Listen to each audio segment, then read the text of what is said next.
Sumainyo ang Panginoon. At sumaiyo rin. Ang mabuting balita ng Panginoon ayon kay San Juan. Papuri sa iyo, Panginoon.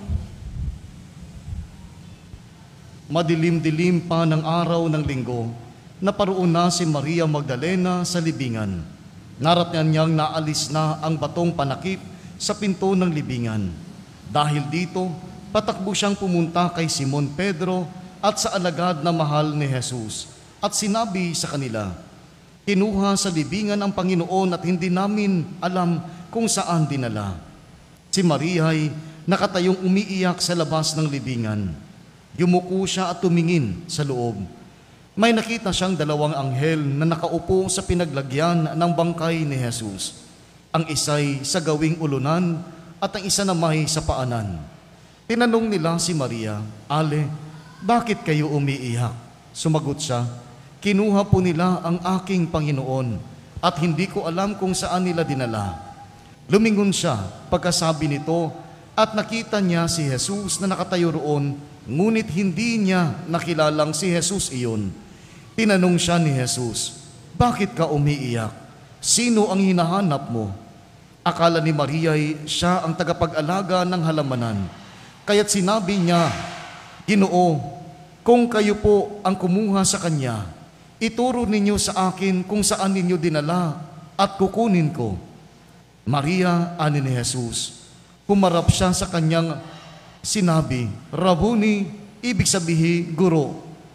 "Huwag mo akong hawakan sapagkat hindi pa ako nakapupunta sa Ama," wika ni Jesus. "Sa halip, pumunta ka sa aking mga kapatid at sabihin mong, aakyat ako sa aking Ama at inyong Ama, sa aking Diyos at inyong Diyos." Kaya't si Maria Magdalena ay pumunta sa mga alagad at sinabi, "Nakita ko ang Panginoon," at tuloy sinabi sa kanila ng bilin ni Jesus. Mga kapatid, ang mabuting balita ng Panginoon. Pinupuri ka namin, Panginoong Hesukristo. Ngayong araw na ito ay pinagdiriwang po natin ang paggugunita kay Maria Magdalena. No? Isa sa mga masugid na sumusunod kay Jesus, hindi lover ha? Sumusunod lang kay Jesus. No? Siya ay tinatawag na apostol ng mga apostol. No? Kasi sa lahat ng mga sumusunod kay Jesus, si Maria Magdalena ang una, no, na nakasaksi sa muling pagkabuhay ng ating Panginoon. He's the first one to saw the Lord after the resurrection. No? Kaya ipinagdiriwang natin, noon ito ay isang memorial lamang. Pero after ng Jubilee of the Year of Mercy, no, sabi ni Pope Francis, ito ay gagawing piyesta. No? Kaya kumanta tayo ng Gloria kanina. No? Kaya kung mapapansin niyo sa mga pagbasa, ito'y patungkol sa isang umiibig. No? Tulad ni Maria Magdalena, tayo rin, no? Ay itong taong itong sinabi sa sa awit ni Solomon, no? Na gabi-gabi sa higaan, mahal ko'y hinahanap. No? Ang naghahanap dito, no? Hindi si Jesus, kundi tayo. No? Sa buhay natin, ganoon din. No? Meron tayong hinahanap na siyang magbibigay sa atin ng kaligayahan. Meron tayong hinahanap na magbibigay sa atin ng assurance na tayo ay magiging sigurado at fulfilled, kontento sa buhay natin. Tanong, nahanap nyo na ba ito? Ha? Meron na bang tao o bagay na nagbibigay sa inyo ng assurance para ikaw ay magiging tunay na masaya? Ha? Kasi yung iba, pag nahanap nila yung minamahal nila, ito na Lord, ito na talaga siya. Ha? Oh, siya yung pinagtagpo at tinadhana. Kumbaga, no? Di ba pag meron kang isang tao na, tawag nito, pinakamamahal sa lahat, no? Parang secured ka pagkasama mo yung taong iyon. Tama o tama? Ha? Masaya ka pagkasama, kahit wala naman kayong kinakain, no? Nakatinginan na kayong dalawa. Ha? Di ba? Mayroong ganitong tao na kay sarap kasama. No? Kahit wala siyang pera, pero basta kasama mo siya, parang happy-happy. No? Parang naramdaman mo na ang presensya ng langit. No? Parang walang problema, walang gulo sa paligid mo sapagkat kasama mo siya na minamahal mo. Ganito din ang eksperyensya ni Maria Magdalena, no? After experiencing the mercy of God, no, through Christ, no? Kasi sabi nga sa tradisyon, si Maria ay kapatid, no, nila, si Maria Magdalena ay kapatid nila ni Marta at ni Lazaro. At siya din yung babaeng umiyak, no? At pinunasan dahil sa kanyang mga luha, nabasa ang paa ng Panginoon at pinahiran niya ng mabangong langis, no? Ang langis ng mira, no?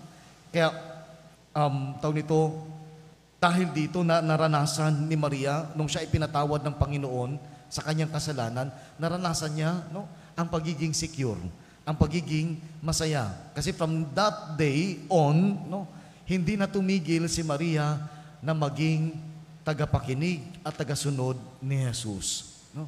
Tayo mga kapatid, after nating maranasan ang pag-ibig, no, ang pagiging mapagbigay ng Diyos, ang pagpapatawad ng Diyos, lagi ba tayong handang makinig sa Kanya? No?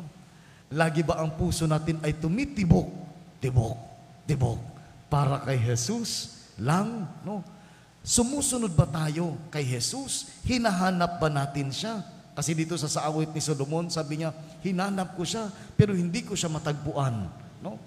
Kaya ganito din ang buhay natin, naghahanap tayo, no, ng something na magbibigay sa atin ng assurance. Alam niyo po, sa buhay ko, no, hindi ako taong simbahan, no, at hinahanap ko itong bagay na ito sa maraming bagay sa mundo. Sa pagmamahal sa pamilya, no, afeksyon, sa aking pag-aaral, no? Kasi pag mataas ang grado mo, mamahalin ka ng mga tiyahin mo, no? Maliban sa nanay ko. Sa mga tiyahin talaga, ha? Bibigyan ka ng regalo. Pag mataas ang grade mo, no? Pag ang grade mo ay palakol, sorry ka na lang. Ha? Iba ang mamahalin ng mga tiyahin mo, no?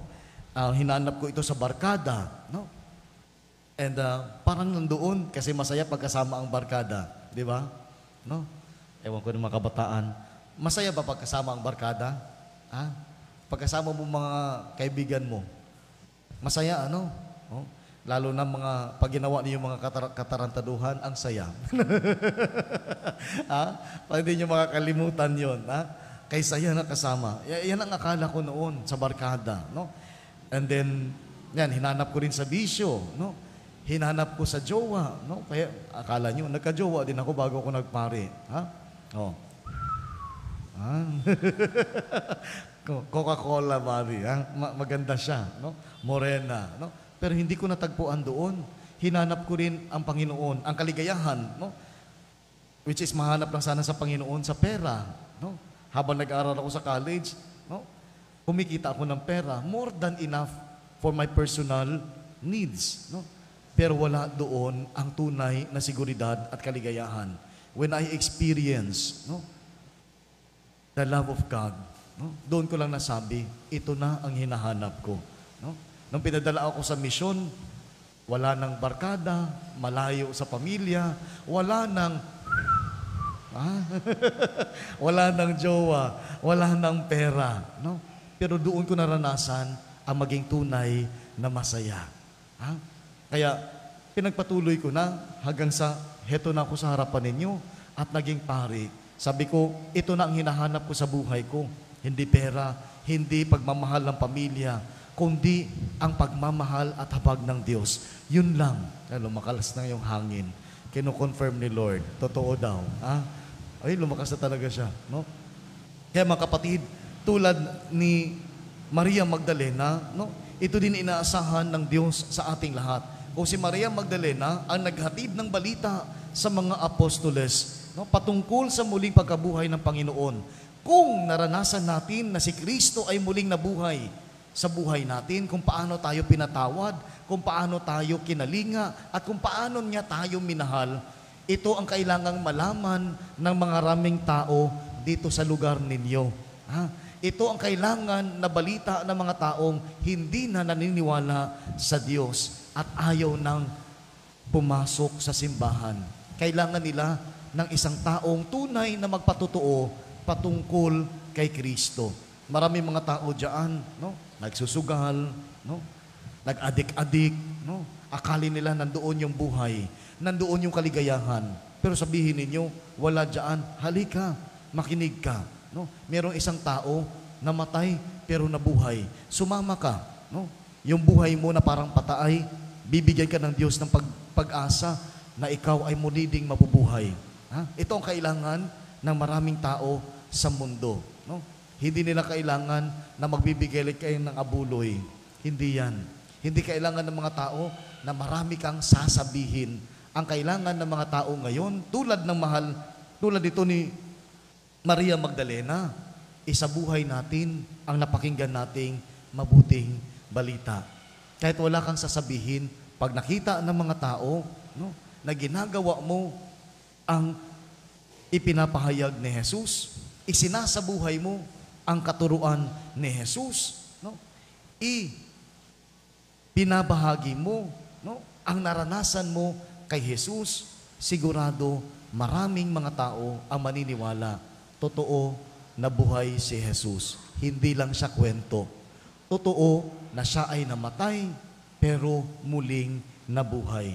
Ito ang kailangan ng mundo, mga kapatid. Sana mabuhay sa atin ang spirito ni Maria Magdalena. Sana maranasan din natin na tayo isang araw ay kinahabagan ng Diyos. Pinawatawad sa ating mga kasalanan para tayo balang araw ay magiging tunay na saksi ni Kristo sa mga tao, lalo't higit sa mga taong nawawalan ng pag-asa at di kilala ang Diyos. Sa ngalan ng Ama, ng Anak at ng Espiritu Santo.